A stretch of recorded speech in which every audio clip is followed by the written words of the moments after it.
Halo,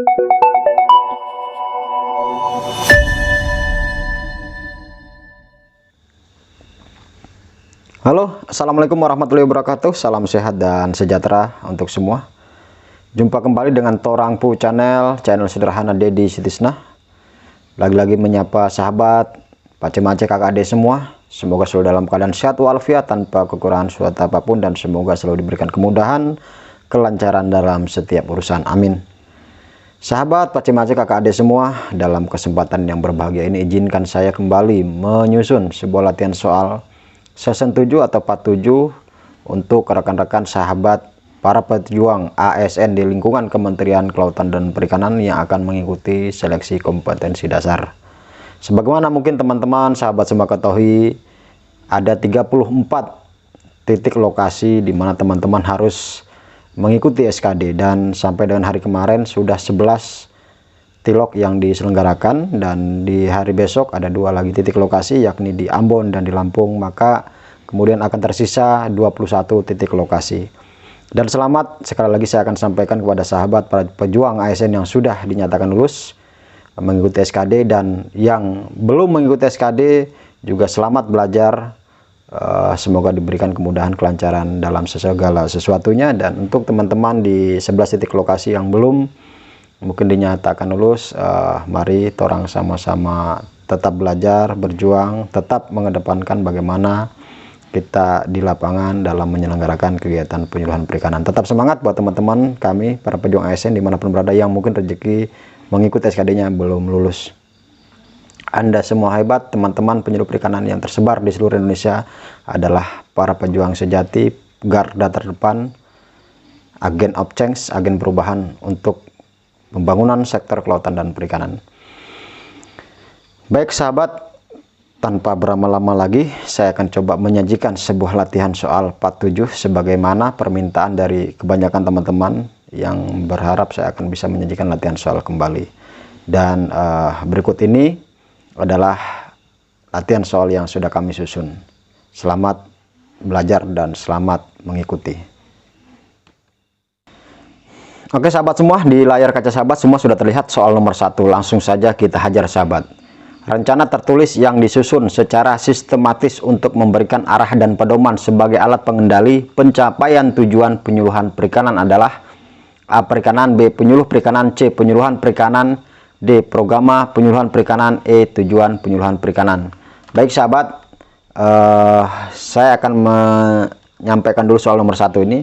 Ini adalah keterkaitan dengan Peraturan Menteri KP nomor 13 tahun 2011. Kalau saya sebutkan Peraturan Menteri KP nomor 13 tahun 2011, mungkin sahabat-sahabat semua masih ingat ini tentang apa. Jadi Permen KP 13 tahun 2011 adalah tentang pedoman penyusunan program penyuluhan perikanan. Dan jawaban nomor 1 adalah tentang program penyuluhan perikanan. Jadi nomor 1 jawabannya sahabat, opsinya jawaban adalah D ya sahabat. Apa itu program penyuluhan perikanan? Program penyuluhan perikanan adalah rencana tertulis yang disusun secara sistematis untuk memberikan arah dan pedoman sebagai alat pengendali pencapaian tujuan penyuluhan perikanan ya. Begitu sahabat kira-kira. Jadi sekali lagi saya tegaskan, rencana tertulis yang disusun secara sistematis untuk memberikan arah dan pedoman sebagai alat pengendali pencapaian tujuan penyuluhan perikanan adalah program penyuluhan perikanan ya. Jawabannya D ya sahabat nomor 1. Kita next ke nomor 2. Suatu pernyataan tertulis tentang keadaan, masalah, tujuan, dan cara mencapai tujuan yang disusun secara sistematis dan teratur adalah A. Penyuluh perikanan, B. Perikanan, C. Program penyuluhan perikanan, D. Penyuluhan perikanan, E. Tujuan penyuluhan perikanan. Ini opsi A ini sama dengan mungkin opsi di soal nomor 1 ya, cuma diputar lagi gitu. Nah, nomor 2 ini kalau sepintas sahabat kok mirip-mirip ya gitu. Jadi inilah bisa jadi biasanya dalam soal itu ada soal bisa jadi siapa tahu saja ini yang keluar, mungkin kita nggak pernah tahu ya sahabat, tapi bisa tim panitia atau penyusunan soal itu memang mereka sudah punya kepiawaian kalian dalam menyusun soal. Jadi soal itu bisa diacak-acak begitu, tapi jawabannya itu sama begitu ya. Jadi saya akan tegaskan bahwa nomor 2 ini sebenarnya sama dengan nomor 1. Pertanyaannya cuma diputar balik, dibumbui lah kayak gitu ya. Tapi jawaban nomor 2 adalah juga Programa Penyuluhan Perikanan. Opsinya jawabannya adalah C. Kalau di nomor 1 adalah rencana tertulis yang disusun secara sistematis, kan begitu ya, sebagai sebagai arah dan pedoman ya gitu. Nah, kalau nomor 2 suatu pernyataan tertulis tentang keadaan, masalah, tujuan dan cara mencapai tujuan yang disusun secara sistematis. Nah, ini juga sama pengertian programa, tergantung nanti di bolak-baliknya kan gitu. Jadi nomor 2 jawabannya B ya, jawabannya adalah C, Programa Penyuluhan Perikanan ya sahabat, nomor 2. Kita next ke nomor 3. Programa Penyuluhan Perikanan adalah A. Rencana kerja, B. Pedoman kerja, C. Data desa, D. Rencana tertulis, E. Rencana desa. Langsung saja sahabat kita hajar. Jawaban nomor 3 adalah D. Rencana tertulis. Jadi ini sebenarnya sama juga dengan soal nomor 1, 2. Cuma ini saya putar lagi gitu kan. Ini saya ringkas lagi nomor 3. Gitu. Programa Penyuluhan Perikanan adalah rencana tertulis yang disusun secara sistematis dan bla bla bla gitu kan gitu. Suatu pernyataan tulis yang disusun memuat unsur masalah, kendala, bla bla bla, juga Programa Penyuluhan Perikanan begitu. Jadi jawaban nomor 3 adalah D. Rencana tertulis. Next, nomor 4. Programa Penyuluhan Perikanan yang disusun perlu memperhatikan programa penyuluhan perikanan mulai dari tingkat desa hingga tingkat nasional dengan berdasarkan kebutuhan pelaku utama dan pelaku usaha merupakan asas programa penyuluhan perikanan. Jadi untuk menjawab nomor 4 saya akan coba terangkan sedikit bahwa programa kemudian turunannya RKP tahunan, bulanan, ini adalah bagaimana kita mengakomodir apa menjadi kebutuhan di tingkat lapangan atau di kebutuhan di tingkat masyarakat. Ini perlu kita garis bawahi dan perlu kita tahu dulu tentang ini begitu kan. Nah, namun di dalam menyusun program ini sesuai dengan 4 perlu juga memperhatikan bagaimana program penyuluhan dari tingkat desa hingga tingkat nasional, berarti desa, kecamatan, kabupaten, provinsi dan nasional gitu. Karena Permen KP 13 2011 tentang pedoman penyusunan ini masih pada saat itu berlaku dan di daerah masih ada keberadaan BP4K, kemudian masih ada Bakorlu, maka ini masih berlaku keterpaduan itu begitu sahabat. Kalau sekarang kan sesuai dengan Undang-Undang 23 tahun 2014 tentang pemerintahan daerah, urusan kelautan dan perikanan yang mengatur tentang penyelenggaraan penyuluhan perikanan menjadi kewenangan pemerintah pusat.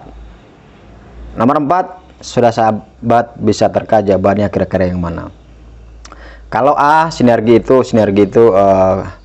saling mendukung ya, saling mendukung, baik mungkin dari desa, kecamatan dan seterusnya. Kemudian demokratis, kita menyampaikan itu menghormati pendapat itu kan dari setiap unsur terkait yang menyusun program ini. Kemudian partisipatif, ini melibatkan pelaku utama, pelaku usaha begitu ya. Kemudian terukur ya, mungkin program yang disusun ini dia lebih punya misi yang terukur, punya arah yang tujuan yang terukur begitu. Namun pertanyaan nomor 4 ini adalah bagaimana kemudian perlu memperhatikan program dari desa hingga nasional, ini asas apa ya sahabat. Jadi nomor 4 langsung saya sajar, jawabannya adalah B, keterpaduan ya sahabat, B, keterpaduan. Kita next ke nomor 5. Program penyuluhan perikanan yang disusun melibatkan peran aktif pelaku utama, pelaku usaha dan penyuluh perikanan sejak identifikasi potensi wilayah, perencanaan pelaksanaan hingga pemantauan dan evaluasi merupakan asas program penyuluhan perikanan. Di nomor 4 bahasan sudah saya sampaikan sekilas. Jadi nomor 5 jawabannya adalah A ya sahabat. Nomor 5 jawabannya partisipatif. Itu nomor 5. Kita next ke nomor 6. Memberikan pedoman bagi penyuluh perikanan dalam menyusun sebuah rencana kegiatan penyuluhan perikanan adalah A, asas program penyuluhan perikanan, B, maksud program penyuluhan perikanan, C, tujuan program penyuluhan perikanan, D, unsur program penyuluhan perikanan, E, semua jawaban benar. Baik, kita abaikan dulu semua jawaban benar karena dalam setiap sesi saya sampaikan bahwa semua jawaban benar atau semua jawaban salah bisa menyesatkan dan atau tidak menyesatkan, karena tergantung bagaimana kita menguasai soal dan mengetahui jawabannya ya. Jadi memberikan pedoman bagi penyuluh perikanan dalam menyusun sebuah rencana kegiatan penyuluhan perikanan merupakan, kalau asas itu seperti demokrasi, terukur, realistis, bertanggung jawab, keterpaduan, kesinergian, itu merupakan asas ya sahabat.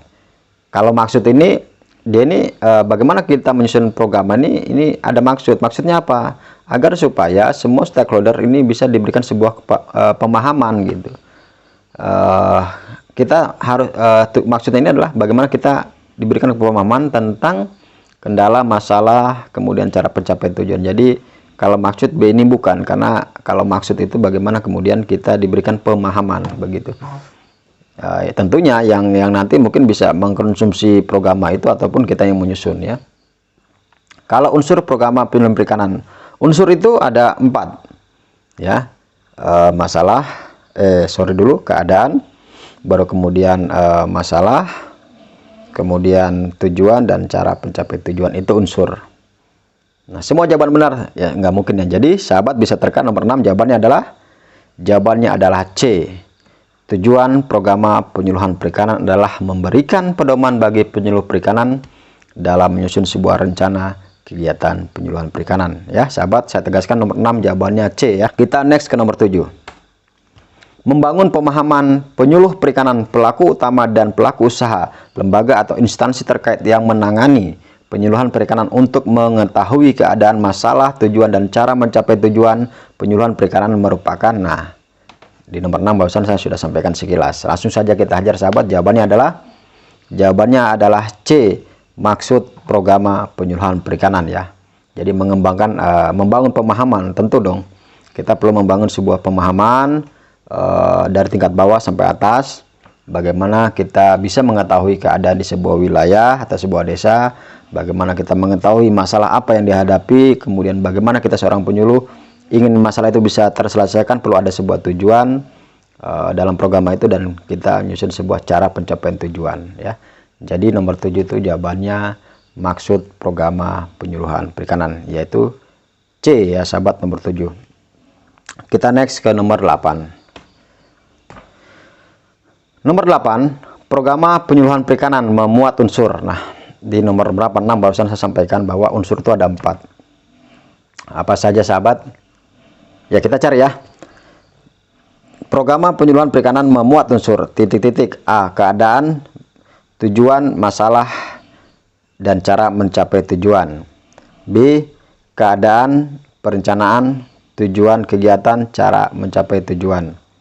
C. Keadaan, tujuan, cara mencapai tujuan, dan masalah. D. Keadaan, cara mencapai tujuan, masalah, dan tujuan.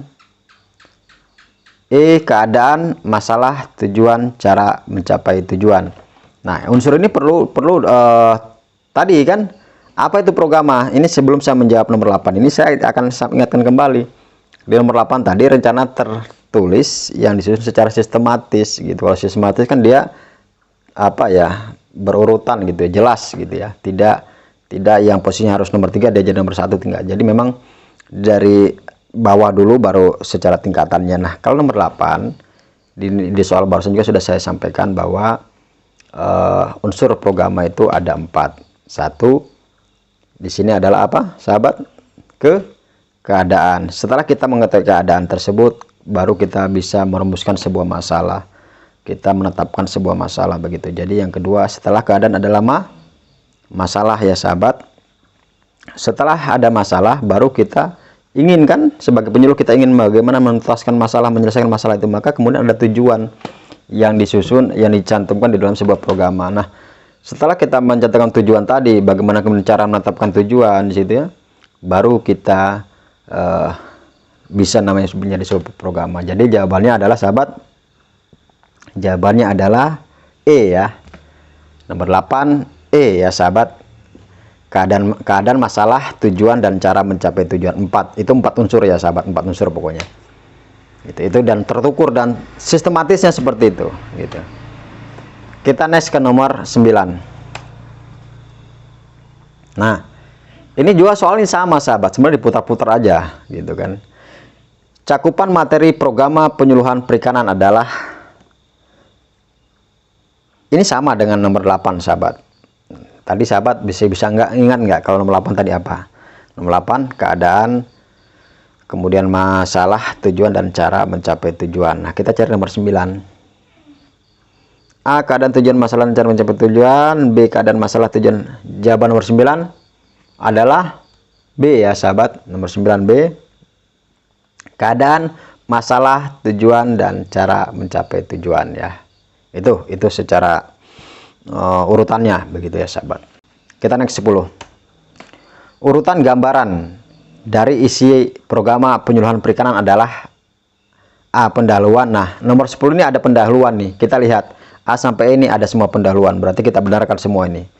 Nah, kalau sahabat ingat dalam menyusun sebuah program itu kan tadi keadaan itu bisa kita gambarkan gitu kan. Nanti setelah keadaan setelah pendahuluan gitu ya. Jadi secara tetapnya dalam sebuah program itu perlu kita melampirkan pendahuluan. Pendahuluan itu bisa berarti di situ latar belakang gitu kan.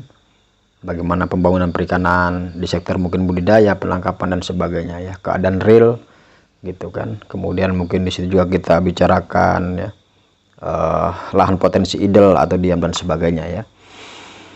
Nah, nomor 10 ini juga sama dengan nomor 9 dan nomor 8 jawabannya. Cuma di nomor 10 ini dibubuhi, disisipkan kalimat pendahuluan ya. Nah, kira-kira sahabat sudah bisa menebak. Jadi jawabannya mari kita cari. Urutan gambaran dari si program penyuluhan perikanan adalah pendahuluan, kita masukin ya pendahuluan. Harusnya berarti pendahuluan langsung ke keadaan ya. Keadaan terus masalah ya. Pendahuluan, keadaan, masalah, tujuan dan cara pencapai tujuan. Berarti jawaban nomor 10 adalah jawaban E ya sahabat. Saya ulangi lagi, nomor 10 E. Nomor 8, nomor 9, nomor 10 itu sama. Cuma jawabannya jadi putar, soalnya jadi putar-putar. Oke, nomor 10 E. Kita lanjut ke nomor 11. Program penyuluhan perikanan disusun melalui tahapan titik kecuali sahabat semua. A. Perumusan revisi program penyuluhan. B. Perumusan keadaan. C. Penetapan masalah. D. Penetapan tujuan. E. Penetapan cara mencapai tujuan. Nah, untuk menjawab nomor 11 perlu sahabat ingat kembali di soal sebelumnya, di jawaban sebelumnya, unsur program penyuluhan perikanan. Di situ ada kemudian keadaan yang pertama, yang kedua adalah masalah, yang ketiga tujuan, yang keempat cara mencapai tujuan. Kemudian di dalam Permen KP nomor 13 tahun 2011 tentang pedoman penyusunan program penyuluhan perikanan itu ada beberapa tahapan di dalam kita menyusun program penyuluhan perikanan. Nah, di nomor 11 ini ada yang bukan begitu ya. Nah, kalau kira-kira sahabat A sampai E sahabat mau milih yang mana gitu.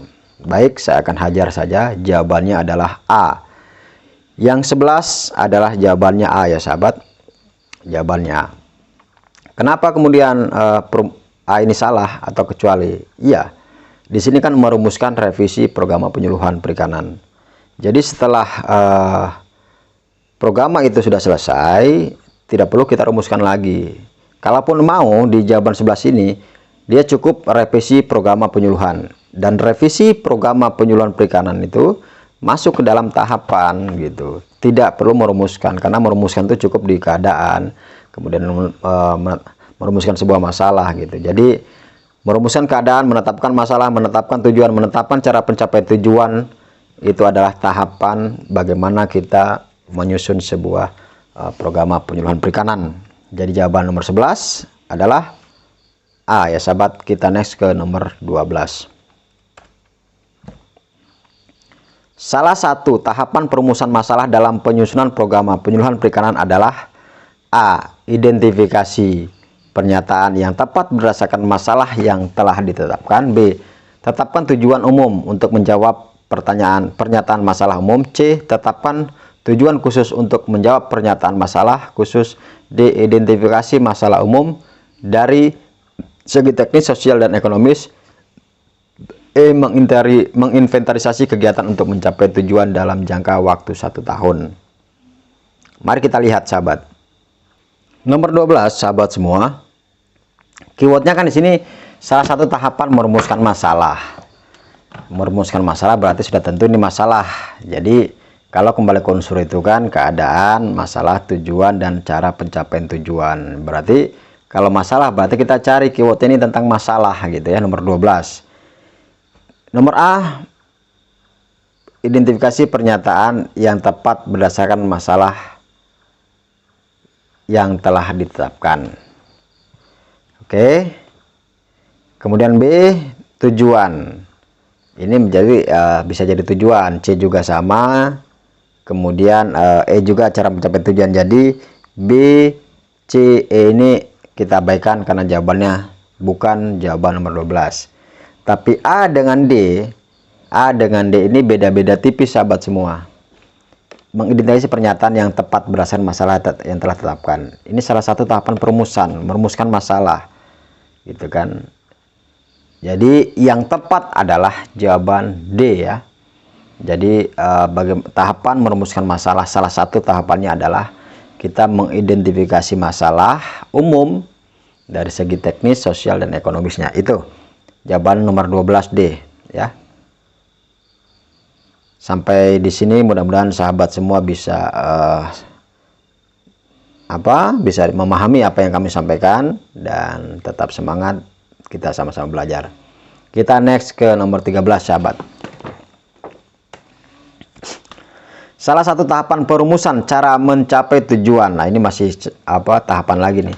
Salah satu tahapan perumusan cara pencapaian tujuan dalam penyusunan program penyuluhan perikanan adalah A, identifikasi pernyataan yang tepat berdasarkan masalah yang telah ditetapkan. B, tetapkan tujuan umum untuk menjawab pernyataan masalah umum. C, tetapkan tujuan khusus untuk menjawab pernyataan masalah khusus. D, identifikasi masalah umum dari segi teknis, sosial, dan ekonomis. E, menetapkan prioritas kegiatan berdasarkan analisis prioritas masalah. Salah satu tahapan perumusan cara mencapai tujuan. Nah, kalau teman-teman atau sahabat tahu, dalam kita mencapai atau melakukan cara mencapai tujuan ini, kita menggunakan matrik gitu ya. Menggunakan matrik, cara itu bagaimana kemudian masalah dan sebagainya hingga kegiatan metode. Nah, yang menjadi pertanyaan adalah nomor 13 ini, bagaimana kemudian tahapan perumusan cara mencapai tujuan. Ya, tentunya sahabat bisa tahu jawabannya adalah 13E ya sahabat. 13E, menetapkan prioritas kegiatan berdasarkan analisis prioritas masalah. Ya, ketika kita dalam menyusun sebuah kegiatan, misalnya banyak kegiatan nih, perlu kita mencari skala prioritasnya dulu. Tentukan prioritas yang lebih penting, prioritas yang paling utama. Maka ketika kita mendapatkan prioritas masalah yang paling utama, kita pun akan sharing itu, korelasinya adalah kita akan menetapkan prioritas kegiatannya, begitu. Nah, ini adalah salah satu tahapan perumusan cara mencapai tujuan. Jadi saya ulangi, nomor 13 jawabannya adalah E ya sahabat. 13E. Kita next ke nomor 14.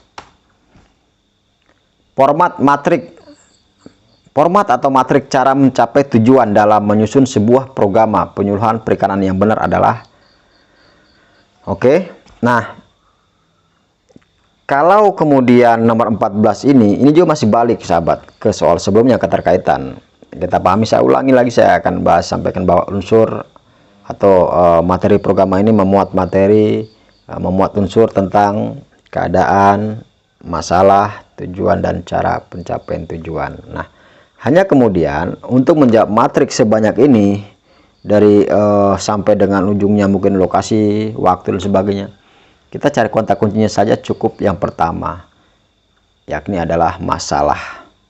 Masalah ini kemudian kita tuangkan kegiatannya seperti apa, kemudian metodenya seperti apa, begitu ya. Jadi kita di nomor 14 ini, matrik ini, kita harus mencari yang paling pertama adalah masalah. Seperti itu sahabat. Jadi jawaban nomor 14 ada di mana sahabat? A bukan, C bukan, D bukan, E bukan. Jawabannya adalah B. 14 adalah B sahabat semua. Masalah, tujuan, kegiatan, sasaran, metode, volume, lokasi, waktu, biaya, sumber biaya, pelaksana, penanggung jawab, dan pihak terkait ya. Jadi jawaban 14 adalah B ya sahabat semua. Kita next ke nomor 15. Unsur masalah dalam penyusunan sebuah program penyuluhan perikanan merupakan kesenjangan antara data potensial dengan data aktual yang terdiri dari faktor-faktor yang bersifat A. perilaku, B. non perilaku, C. perilaku dan non perilaku, D. fisik, E. fisik dan non fisik. Jadi sahabat, sesuai dengan Permen KP nomor 13 tahun 2011 ini, unsur masalah dalam sebuah program ini ada dua ya sahabat, saya kasih tahu. Ada dua, itu adalah perilaku dan non perilaku. Perilaku ini bisa bersumber dari SDM-nya, sumber daya manusianya kan gitu, perilaku. Dan non perilaku ini bisa bersumber dari sumber daya alam atau penunjang. Jadi jawaban nomor 15 adalah perilaku dan non perilaku, berada di poin C ya sahabat. Nomor 15 jawabannya C ya. Kita next ke nomor 16.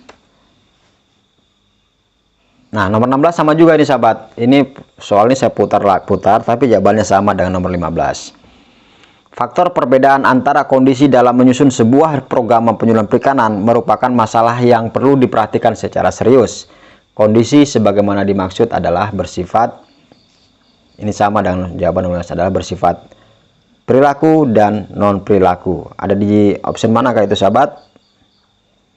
Ada di option E ya sahabat.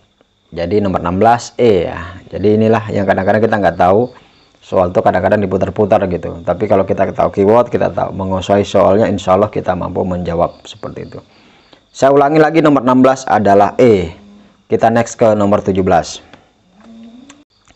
Faktor yang bersifat perilaku adalah faktor yang berkaitan dengan, nah tadi saya sampaikan bahwa perilaku ini berkaitan dengan SDM-nya, sumber daya manusia ya. A. Sumber daya alam dan faktor penunjang. B. Pengetahuan, keterampilan, dan sikap. C. Pengetahuan. D. Keterampilan, sikap. Nah, untuk menjawab nomor 17 sahabat, saya perlu menyampaikan bahwa dalam melaksanakan penyelenggaraan penyuluhan perikanan ini kita orientasinya kemana gitu kan. Orientasinya adalah kepada peningkatan pengetahuan, keterampilan, dan sikap. Meskipun seiring berjalannya waktu, seperti pada Undang-Undang Nomor 7 2016 tentang pelindungan pemberdayaan nelayan, pemberdayaan ikan ya, petambak garam, itu sudah diatur bagaimana proses pemberdayaan melalui penyuluhan pendampingan ya. Jadi yang perlu kita garis bawahi adalah penyuluhan perikanan itu berorientasi kepada peningkatan pengetahuan, keterampilan, dan sikap. Nah, PKS ini atau pengetahuan, keterampilan, sikap ini kan merupakan sebuah perilaku yang ada di SDM sumber daya manusia kan begitu. Tidak hanya pengetahuan, tidak hanya keterampilan, tidak hanya sikap. Nah, kira-kira jawaban pengetahuan, keterampilan, dan sikap ada di opsi pilihan mana? Nah, nomor 17 jawabannya B ya, sahabat. Nomor 17 jawabannya B, pengetahuan, keterampilan, dan sikap. Ya, kalau sumber daya alam ini ya seperti lahan budaya dan sebagainya. Oke, sahabat, nomor 17 B ya. Kita next ke nomor 18. Penyelenggaraan penyuluhan perikanan berhubungan dengan upaya mengubah sikap dan perilaku pelaku utama KP menuju sejumlah tindakan yang lebih baik dan maju. Oleh karena itu, penyuluhan perikanan yang dilaksanakan berorientasi kepada peningkatan pengetahuan, keterampilan, dan sikap. Sebagaimana saya sampaikan nomor 17 barusan. Pengetahuan dikatakan meningkat bila titik-titik. Nah, ya berarti ini pengetahuan dasar ataupun indikator penilaian pengetahuan dikatakan meningkat itu apa gitu. A. Terjadi perubahan dari yang tidak mampu menjadi mampu dalam usahanya. B. Terjadi perubahan dari yang tidak mau menjadi mau dalam memanfaatkan kesempatan-kesempatan dan peluang usaha yang diciptakan. C. Terjadi perubahan dari tidak tahu menjadi tahu dan yang sudah tahu menjadi lebih tahu. D. Semua jawaban salah. E. Semua jawaban benar. D dengan E kita abaikan. Ini menyesatkan dan tidak bisa menyesatkan. Nah, langsung saja nomor 18. Kalau kita pengetahuan kan jelas. Pengetahuan itu kita meningkatkan bagaimana yang tidak tahu tadi menjadi tahu, yang sudah tahu mungkin bisa menjadi tahu. Itu pengetahuan kan, lebih kepada knowledge, tingkat pengetahuan kan begitu. Nah, jadi jawaban nomor 18 adalah C ya sahabat. 18 jawabannya C. Pengetahuan dikatakan meningkat bila terjadi perubahan tadi sasaran penyuluhan tadi dari tidak tahu menjadi tahu, kemudian yang sudah tahu bisa lebih tahu ya. Jadi nomor 18 C. Kita next ke nomor 19. Dalam kegiatan penyuluhan perikanan, keterampilan pelaku utama dan pelaku usaha dikatakan meningkat bila, nah ini kalau tadi itu di nomor 18 adalah pengetahuannya, sekarang nomor 19 adalah keterampilannya. Bagaimana kemudian kita bisa mengatakan keterampilan meningkat bila apa? Mari kita lihat A, B, C, D, E-nya. Langsung saja sahabat kita hajar nomor 19 ini. Untuk keterampilan adalah terjadi perubahan dari yang tidak mampu menjadi mampu dalam usahanya ya. Ini keterampilan. Setelah tadi pengetahuan, kemudian keterampilan, meskipun sebenarnya keterampilan ini ada berdasarkan narasumber atau berdasarkan referensi dan pembelajaran yang kami ikuti.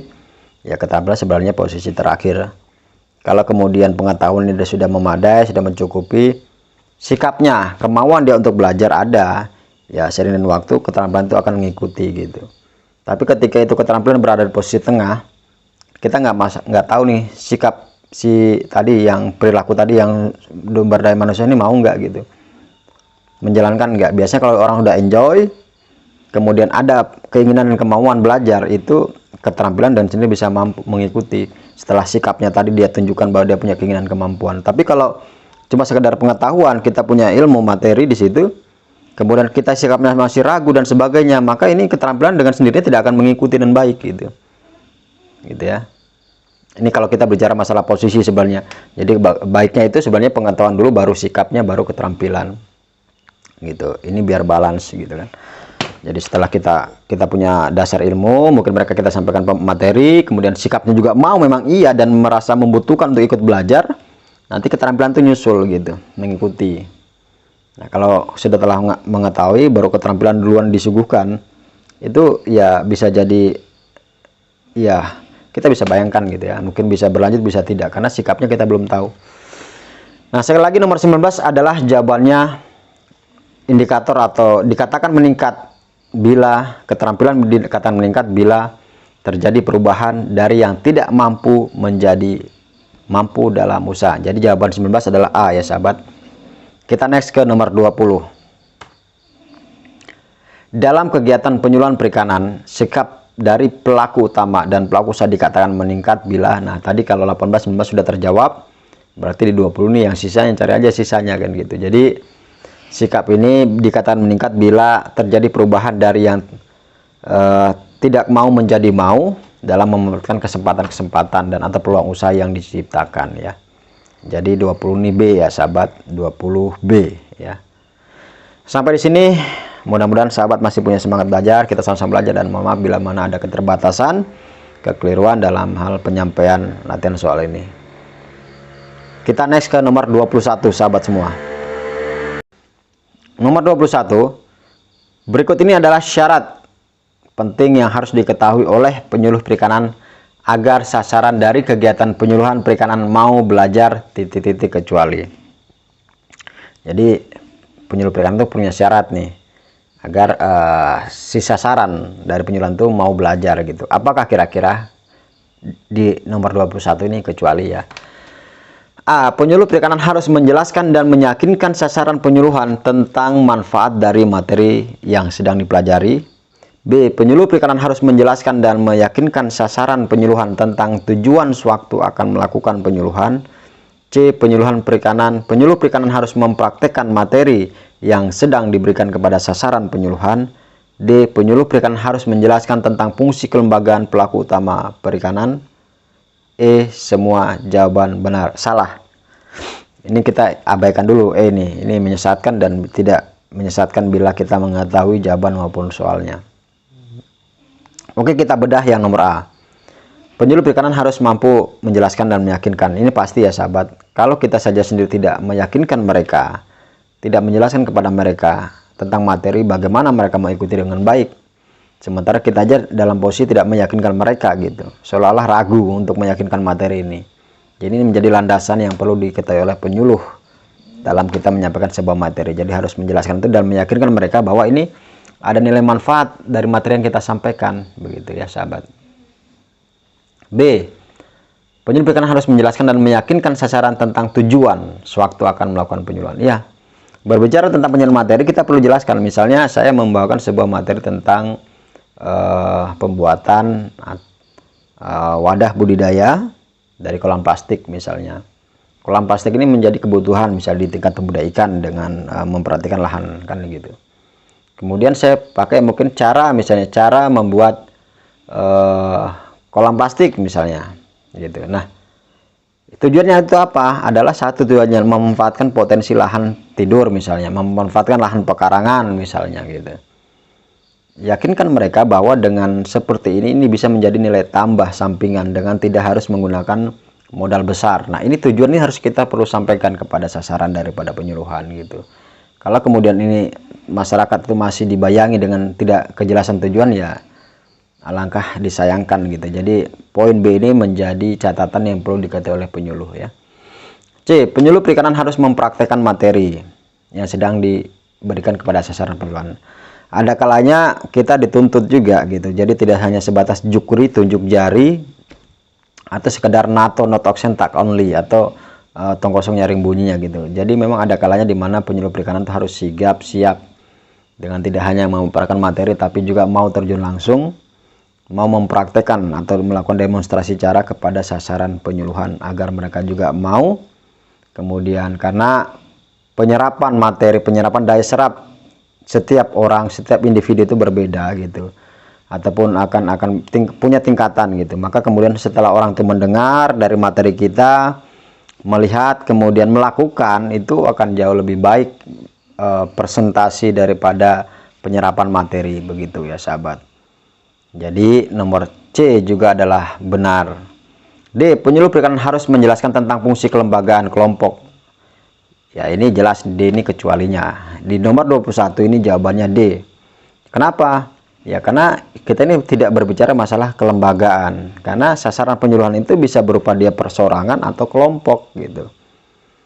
Nah, jadi di nomor 21 ini kita tidak sedang berbicara tentang kelembagaan, tentang apa itu fungsi. Jadi nomor 21 kecuali adalah D.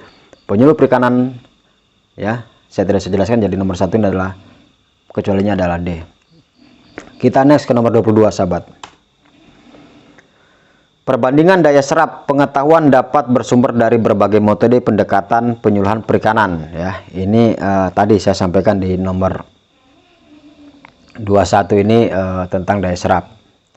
Presentasi penerimaan informasi pengetahuan oleh sasaran penyuluhan perikanan melalui media terdengar, pendengaran. Setelah 3 hari adalah, jadi maksudnya pertanyaan nomor 22 ini, setelah sasaran penyuluhan tadi menerima materi pada hari itu, kemudian jeda dari situ 3 hari itu presentasi materi untuk melalui media pendengaran berapa persen gitu ya. Pertanyaan nomor 22. A 5%, B 10%, C 25%, D 50%, E 75%. Jadi sahabat, berdasarkan sumber yang kami pelajari dan pembelajaran yang kami ikuti, jadi nomor 22 jawabannya adalah B 10%, karena cuma mendengar. Beda halnya kalau kita di situ sudah mendengar, melihat, mempraktekkan, mungkin kan gitu akan beda presentasinya gitu kebanding hanya kita mendengar gitu ya. Jadi nomor 22 jawabannya adalah B 10%. Presentasi pendengaran media terdengar tadi ya, setelah 3 hari itu adalah 10% B. Itu nomor 22. Kita next ke nomor 23. Presentasi penerimaan informasi pengetahuan oleh sasaran penyuluhan perikanan melalui media terdengar dan terlihat setelah 3 hari. Ini beda soal nomor 22 tapi hampir sama. Yang membedakan adalah kalau di nomor 23 ini melalui pendengaran dan penglihatan. Kalau di nomor 22 itu cuma sekedar pendengaran dengan 10%. Nah, kalau 23 ini berapa persen kah kira-kira? Baik sahabat semua, berdasarkan sumber referensi dan pembelajaran yang kami ikuti, nomor 23 jawabannya adalah E, 65% up. Dia bisa 70%, bisa lebih ya. Jadi di sini nomor 23 65% up. Jadi suatu waktu kalau sahabat semua di dalam SKD menemukan soal ini mungkin 65 kah 70 ya, intinya adalah lebih besar dari 65% presentasi melalui pendengaran dan penglihatan seperti itu. Jadi sekali lagi saya tegaskan 23 jawabannya adalah E. Kita next ke nomor 24. Proses perubahan mental yang terjadi pada sasaran penyuluhan untuk tahu, mau, dan mampu menerima inovasi adalah definisi titik-titik. A difusi, B adopsi, B komunikator, C D komunikan, E media. Oke, proses perubahan mental yang terjadi pada sasaran ya. Jadi kita difusi. Kita bahas dulu A. Difusi itu adalah proses penyebaran materi ya sahabat. Kalau komunikator, komunikator itu adalah orang yang menyampaikan pesan gitu ya. Kalau komunikan si penerima pesan, media ya medianya, media pembawa pesan gitu. Nah jadi jawabannya adalah sahabat 24, jawabannya adalah B, adopsi. Adopsi adalah proses perubahan mental yang terjadi pada sasaran penyuluhan untuk tahu, mau, dan mampu kan menerima inovasi untuk kemudian bisa diadopsi. Adalah definisi dari adopsi ya. Nomor 24. Kita next ke nomor 25. Proses penyebaran inovasi atau materi penyuluhan ini sudah saya sampaikan di awal nomor 24. Oleh penyuluh perikanan kepada sasaran penyuluhan melalui media, melalui berbagai media. Penyuluhan dengan metode yang tepat adalah definisi dari media itu adalah si medianya tadi. Kemudian media itu bisa berupa banyak ya, leaflet dan sebagainya, media pesan ya. D itu komunikator. Komunikator itu adalah pembawa pesan, komunikan adalah penerima pesan. Difusi tadi adalah apa sahabat? Belum ya? Oke, difusi adalah proses penyebaran inovasi ya oleh penyuluh perikanan kepada sasaran penyuluhan. Kalau adopsi tadi proses perubahan mental ya. Jadi jawaban nomor 5 sahabat adalah B ya. Proses penyebaran inovasi atau materi penyuluhan oleh penyuluh perikanan kepada sasaran melalui berbagai media adalah arti atau definisi dari difusi ya. 25 jawaban adalah B. Kita next ke nomor 26.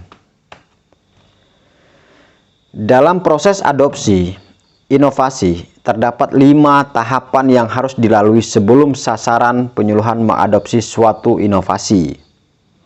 Urutan tingkatan adopsi dalam penyuluhan perikanan sebagaimana dimaksud adalah nomor 26. Pada saat saya ingat kembali dulu saya belajar tentang penyuluhan, saya mengenal namanya Sami Epa Codop, sahabat. Nah, Sami Epa Codop ini sebenarnya simple tapi dan sederhana, tapi ini kalau kita mau jabarkan, kita mau pelajari secara seksama, luar biasa ini Sami Epa Codop. Gitu. Nah, Sami Epa Codop ini ya di jawaban nomor 26, cuma saya persingkat itu. Tapi untuk teman-teman penyuluh pasti tidak asing lagi dengan namanya Sami Epa Codop. Sadar, SA-nya itu sadar, Mi itu minat, E-nya itu evaluasi, Co-nya itu mencoba, Dop-nya itu adopsi. Sami Epa Codop. Mari kita lihat 26. Itulah tahapan proses adopsi inovasi. Ada 5 tahapan tadi Sami Epa Codop. Nah, nomor 26. Urutan tingkatan adopsi dalam penyuluhan perikanan sebagai yang dimaksud adalah A. Minat, sadar, menilai, evaluasi, mencoba, adopsi, menerapkan. Oke, ini terlalu panjang kalau saya jabarkan. Langsung saja saya akan tembak begini. Jadi yang pertama di nomor 26 ini adalah jawaban tahapan adopsi itu yang pertama adalah sadar ya sahabat. Nah, sadar, kita cari jawaban nomor sadar, paling sadar di mana? A. Bukan, B. Mencoba, C. Menilai, D. Sadar, E. Adopsi. Jadi jawaban nomor 26 adalah D. 26 adalah D, sadar. Bagaimana kemudian kita bisa mampu? Karena yang kita ini sasaran kita adalah mohon maaf, sumber daya manusia adalah manusia yang kita rubah gitu. Nah, ini kan kita perlu menyadarkan dulu betapa kita harus mengukur seberapa besar kesadaran mereka mau belajar gitu. Nah, kalau sudah sadar, sudah mereka punya kesadaran, baru kita bagaimana berupaya keras mungkin, bagaimana merubah minat, mindset, bakat mereka untuk mau belajar yang kita ajarkan tadi gitu. Nah, kalau sudah itu baru kita evaluasi atau menilai ya. Nah, kira-kira ini bakal lanjut nggak nih? Lanjut, kita menyiapkan sebuah cara apa semuanya kan gitu. Nah, si di petani itu tahapan mencoba itu biasanya tahapan di si sasaran tadi akan mencoba. Kalau udah sadar, dia minat, dia menilai, oh ini bagus nih buat saya gitu. Ternyata mungkin bisa memberikan output yang nyata, output yang jelas. Ah, udahlah gue coba gitu kan. Nah, kalau sudah dicoba, biasanya itu mampu, tergantung nih. Oh, ini kalau misalnya hasilnya bagus, outputnya jelas, punya income, pendapatan, baru mungkin dia akan adopsi dan menerapkan selanjutnya. Jadi nomor 26 adalah D, sadar, minat, kemudian menilai atau evaluasi, mencoba, adopsi atau menerapkan, atau lebih dikenal dengan Sami Epa Codop ya. Sahabat semua, demikian ya nomor 26 jawabannya adalah D. Kita next ke nomor 27. Berdasarkan kecepatan adopsi terhadap suatu inovasi, maka dikenal 5 golongan pengadopsi atau adopter, yaitu titik-titik kecuali. Juga di dalam di dalam adopsi inovasi ini juga terdapat 5 golongan pengadopsi atau adopter, ya. Nah, di sini di nomor 27 itu kecuali. Jadi A sampai E. Sama halnya gini, kalau biasa saya sampaikan sebuah kelompok itu bukan tidak mungkin akan ada pelopor atau perintis, kemudian kelompok pengikut, kemudian golongan pengacau gitu ya. Artinya gini, ketika semua anggota kelompok ataupun komponen kelompok itu menjadi pelopor, itu sangat baik sekali, tapi jarang dalam sebuah kelembagaan itu semua punya karakter pelopor gitu. Nah, kalau ini pengikut itu biasanya gini, ada pengumuman besok kerja bakti, pasti udahlah saya ikut aja lah, saya nggak tahu apa jelas bisa ikut gitu kan. Misalnya dia tidak ikut, udah saya juga nggak ikut. Jadi ini teman-teman yang sifatnya pengikut ini gitu. Kadang dia mau kerja bakti asal banyak teman dia ikut, tidak banyak hadir dia tidak ikut. Nah, kalau pengacau ini justru ya akan lebih rumit ketika golongan pengacau ini lebih banyak gitu. Jadi dia ketika mau kerja bakti, sudahlah lo nggak usah ikut kerja bakti, apa sih hasilnya, rapat pertemuan kerja bakti. Nah, ini salah satu kriteria mengacaukan gitu kan, bagaimana sebenarnya kelompok sudah tersusun dengan baik, kemudian ada pengacauan. Nah, ini 3 sebenarnya, tapi di dalam nomor 27 ini yang diminta adalah golongan pengadopsi, adopter, sesuai dengan tentunya ini sesuai dengan rujukan kan gitu. Jadi jawabannya adalah, kecualinya adalah sahabat, kecualinya E, golongan pengikut. Nah, golongan pengikut tadi sebenarnya itu yang saya sampaikan, sebuah analogi saja di lapangan yang terjadi seperti itu. Tapi kalau sesuai dengan materi atau susunan teorinya, ya A sampai D ini adalah merupakan golongan dari pengadopsi adopter, yang bukan adalah golongan pengikut begitu ya. Jadi sekali lagi nomor 27 jawabannya E. Jadi ada 5 itu sahabat, ada 5 golongan adopter gitu. Yang satu lagi mana Pak Dedi, yang mana bro gitu kan. Yang satunya lagi, karena 5 tahapan, yang satunya late majority ya. Jadi golongan penyerap akhir ya. 5 tahapan, yang satu lagi late majority ya, golongan penyerap akhir.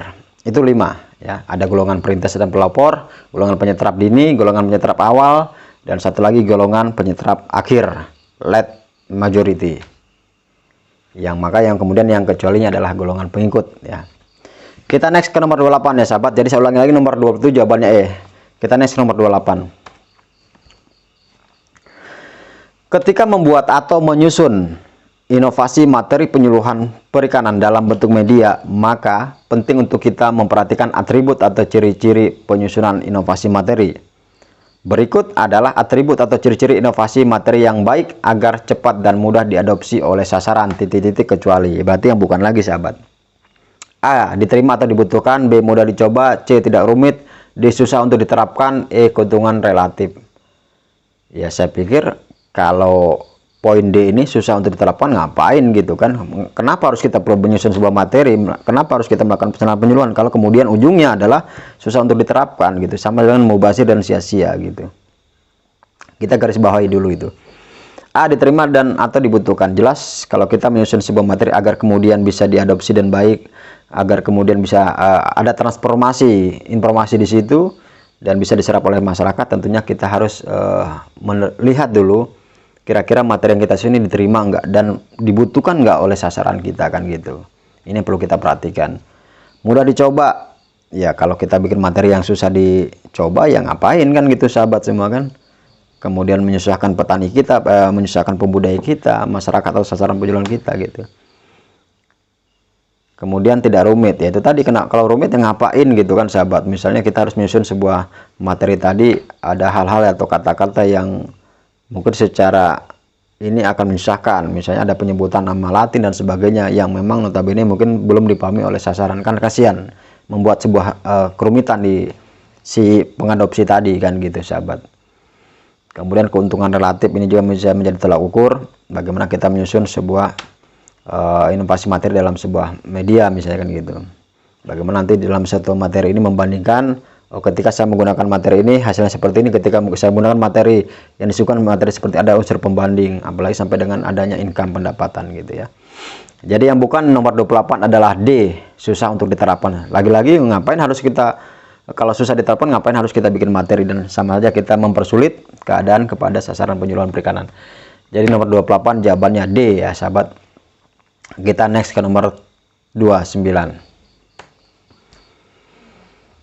Beberapa alasan pentingnya mempelajari dinamika kelompok antara lain adalah: A. Individu tidak mungkin hidup sendiri dalam masyarakat. B. Individu tidak dapat bekerja sendiri dalam kehidupannya.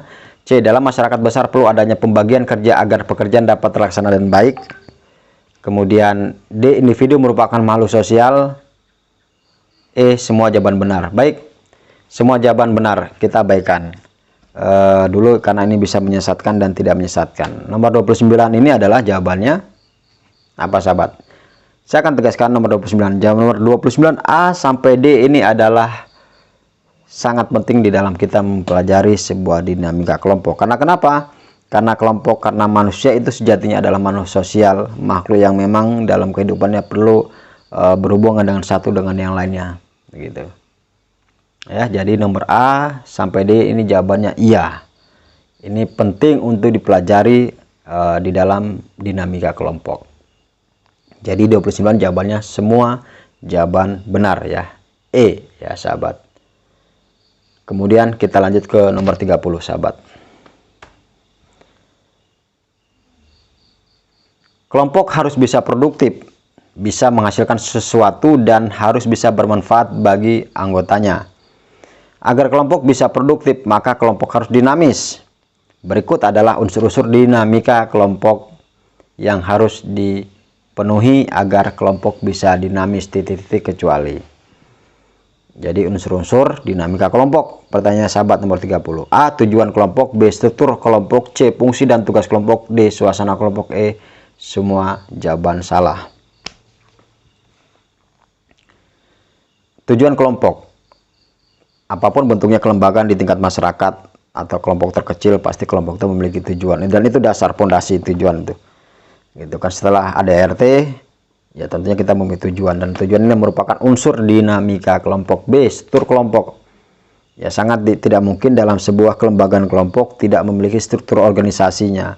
Siapa ketuanya, sekretaris bendaharanya, mungkin si A ngurus apa, menjadi bidang apa, seksi apa, kan begitu. Struktur kelompok penting dan menjadi bagian dari unsur dinamika kelompok. Fungsi dan tugas kelompok jelas. Fungsi kelompok itu apa? Apakah dia sebagai warna pembelajaran, proses pembelajaran, sebagai mungkin kemudian untuk mengatur produksi, kan begitu. Kemudian pemasaran, pengolahan kita nggak tahu ya. Itu adalah fungsi, dan tugasnya kelompok jelas. Tugas masing-masing di situ untuk apa, ketua untuk apa, tugas sekretaris apa, dan anggota apa, bagaimana gitu. Jadi tujuan, struktur, dan fungsi dan tugas kelompok ini menjadi unsur dinamika kelompok. D. Suasana kelompok. Nah, meskipun tadi punya tujuan, punya struktur, dan fungsinya jelas, tugasnya jelas, kadang-kadang kita sering amati sebagai penyuluh perikanan juga yang ini menjadi berlanjut dan tidaknya juga ini berpengaruh sekali adalah suasana kelompok gitu. Ini bisa harmonis atau tidak harmonis, ini juga akan berpengaruh kepada keberlanjutan daripada sebuah kelompok. Ya, ini perlu menjadi catatan gitu. Jadi suasana kelompok juga adalah menjadi bagian dari unsur-unsur dinamika kelompok. Masih banyak yang lainnya unsur dinamika kelompok seperti kekompakan kelompok, itu juga masuk. Ya, nanti teman-teman sahabat semua bisa pelajari, cuma ada berapa, 7 atau berapa itu unsur dinamika kelompok. Tapi di nomor 30 saya sampaikan 4 unsur dinamika kelompok adalah tujuan kelompok, kemudian struktur kelompok, tugas dan fungsi kelompok, kemudian suasana kelompok. Dan ada 2 atau 3 lagi gitu unsur.